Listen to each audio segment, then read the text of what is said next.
Hi everyone! Welcome to today's grocery haul. This is on food basics and the total cost of everything was $19.93. So I'm going to start with the salsa. That was on sale for $2.99.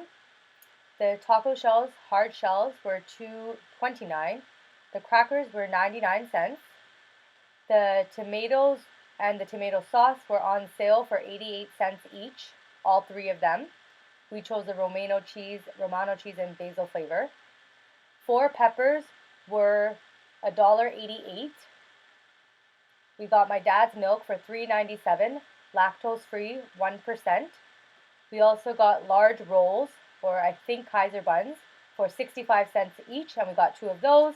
And finally, we got 2 bags of potatoes for $1.88 a bag. And these are 10-pound bags from Canada. Thank you for watching. Hope you guys enjoyed.